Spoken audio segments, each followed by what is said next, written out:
On page 5 of the notes, you will find the remaining topics that we need to discuss in order to be able to draw a rough sketch of a polynomial function of a higher degree.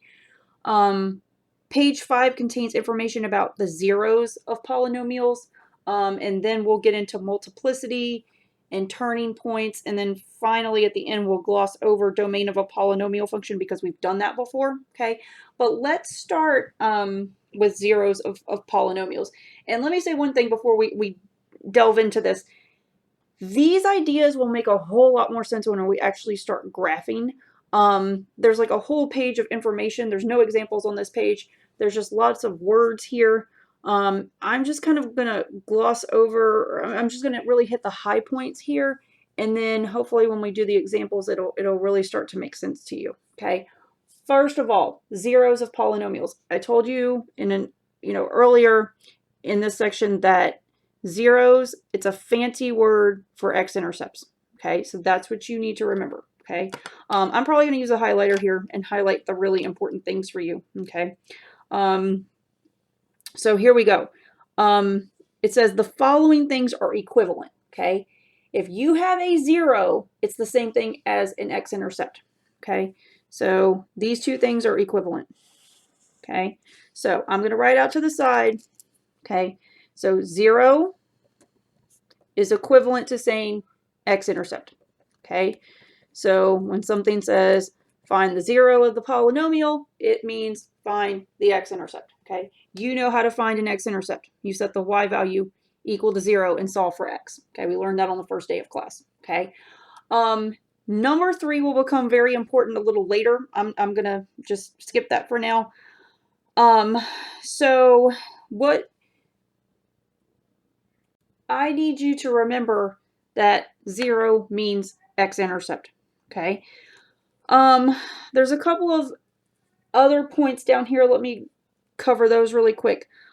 A polynomial function f of degree n has at most n real zeros, okay? You notice this word real, okay? That is there because you can also have imaginary zeros, okay?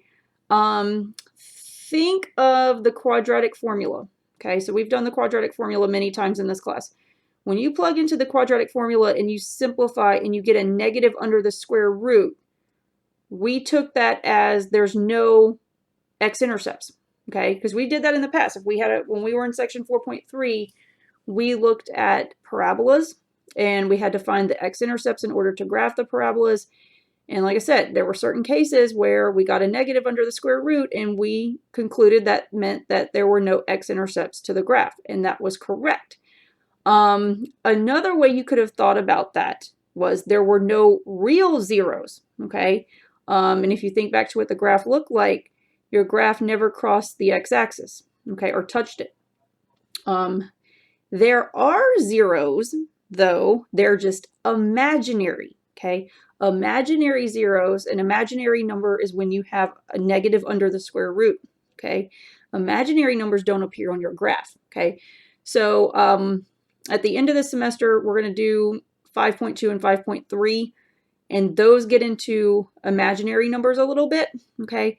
So that's why in chapter 5, anything chapter 5, you'll see the distinction between real and imaginary, okay? So that's why you're seeing real zeros here, okay? So again, let's read this statement again. A polynomial function f of degree n has at most n real zeros or x-intercepts.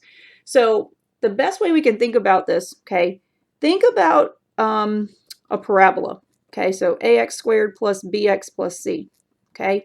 When we did section 4.3, like I said, we had situations where our parabola crossed the x-axis like this, and then we had two x-intercepts or two zeros, okay? We had some situations where the parabola we were dealing with just touched the x-axis and, it hit it in that one point, and so you had 1, 0, okay? And then we had some parabolas that seriously just stayed above the x-axis or even below the x-axis. It never touched or crossed the x-axis, and so you had 0 zeros, okay, or x-intercepts, okay?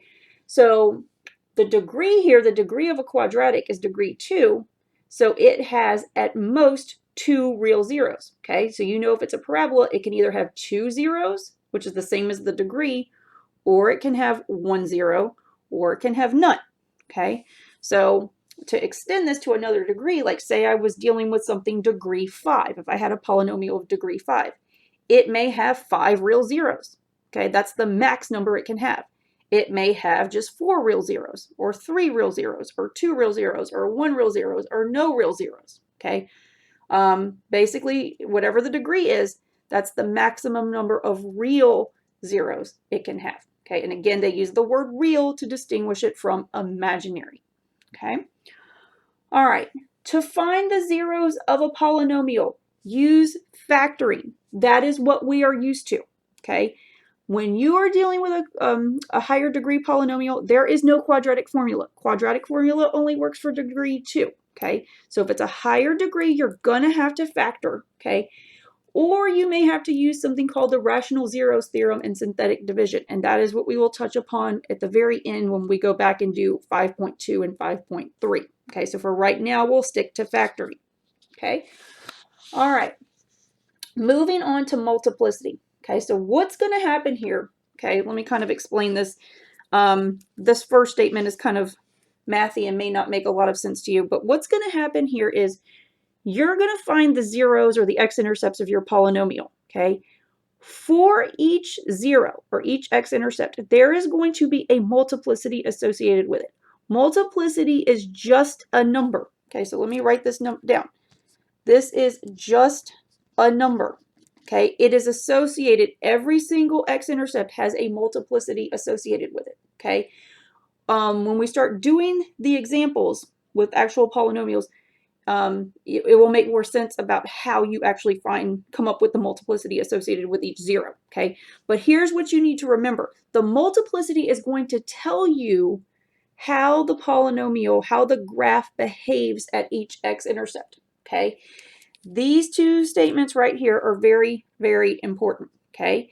K is referring to the multiplicity. So if you are dealing with if an x-intercept has an odd multiplicity, the graph is actually going to cross the x-axis at that x-intercept, okay? So that means something like, okay, here is my x and y axes, and then if I have a polynomial, it's actually going to cross. So if it's coming from below the x-axis, it's going to cross to above, okay?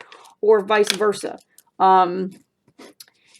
If I have my polynomial and it starts from above the x-axis, it will cross and go below the x-axis, okay? So if the multiplicity at that x-intercept is odd, then the graph will cross the x-axis at that x-intercept, okay? And this is kind of a demonstration of what cross means, okay? If, on the flip side, the multiplicity is even, okay, then what's going to happen at the associated x-intercept is that the graph is just going to touch there, but it doesn't cross, okay?